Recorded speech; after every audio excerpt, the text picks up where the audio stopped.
Arcadian Vanguard presents The Wrestling News in your daily wrestling newscast for Tuesday, March 14th, 2023. Good morning, I'm Mike Sempervive. We begin with last night's Monday Night Raw broadcast live on the USA Network from the Amica Mutual Pavilion in Providence, Rhode Island. In the main event, Solo Sikoa defeated Kevin Owens in a street fight with some assistance from the Usos. His side, and all of a sudden, it's the Usos alongside their younger brother Solo, and this spells trouble.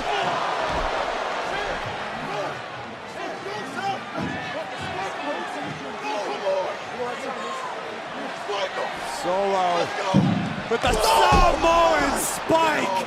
Grabs the leg. This one could be over. Prior to the match, Owens had asked Cody Rhodes not to interfere on his behalf against the Bloodline. Earlier in the evening, Rhodes won his match against LA Knight.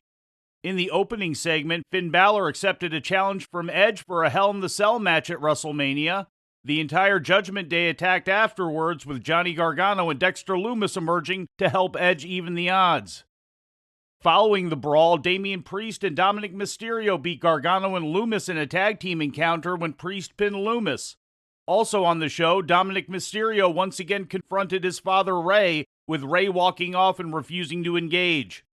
In other results, Austin Theory defeated Angelo Dawkins, Seth Rollins pinned Baron Corbin, Bronson Reed beat Elias, and Raw Women's Champion Bianca Belair defeated Chelsea Green. Following that match, Asuka saved Belair from an attack by Green and Carmella, but then hesitated before handing Belair back her championship belt. Asuka is in the house. Belair's WrestleMania opponent. Oh, coming to Bianca's aid yet again. Poor Chelsea being passed back and forth like a ping pong ball. Oh, man.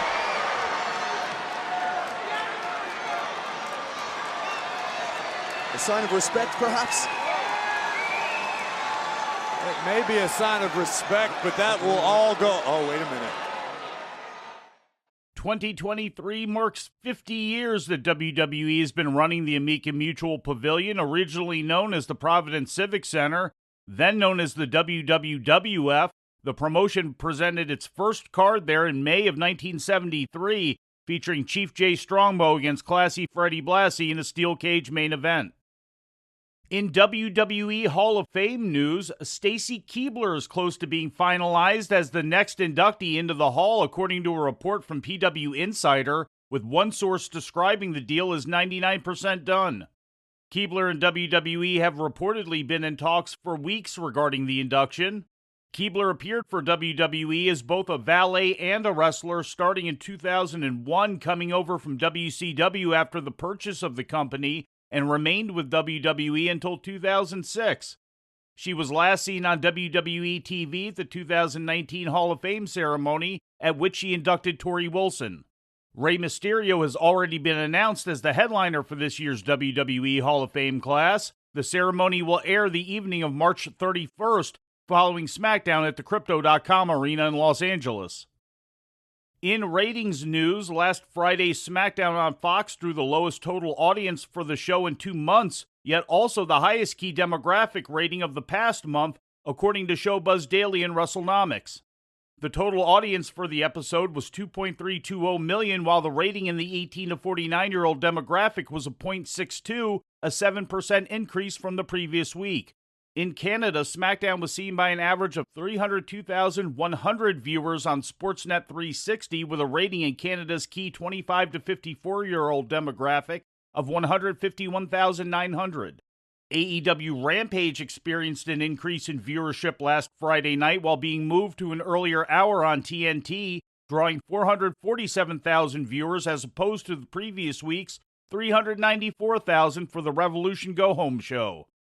The rating in the key 18 to 49-year-old demographic was up 50%, jumping from 0.10 to 0.15 for last week's episode, translating to 196,000 viewers. With injury news, here's the Wrestling News' Lou Kipilman. Bray Wyatt is out of action with what Fightful Select is calling a physical issue, according to sources close to the situation.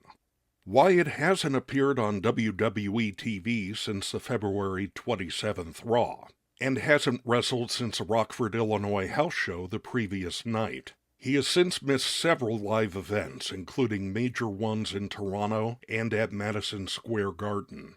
It is not yet known when Wyatt would be back in action, or if he will still be able to appear for his planned match with Bobby Lashley at WrestleMania, which is yet to be officially announced by WWE. For the wrestling news, I'm Lou Kipilman. In Impact Wrestling news, some corporate restructuring is going on in Impact's parent company, Anthem Sports and Entertainment, according to an official press release yesterday. Among the changes is the appointment of Scott D'Amore to the role of Impact President. He had previously served as Executive Vice President. D'Amore will report to Richard Schaefer, the new president of the newly formed Anthem Sports Group, which in addition to Impact also includes Invicta Fighting Championships and the Fight Network. Lou DeAngeli has been brought on as Anthem's Vice President of Marketing. With some legal news, here's the Wrestling News' Lou Kipilman.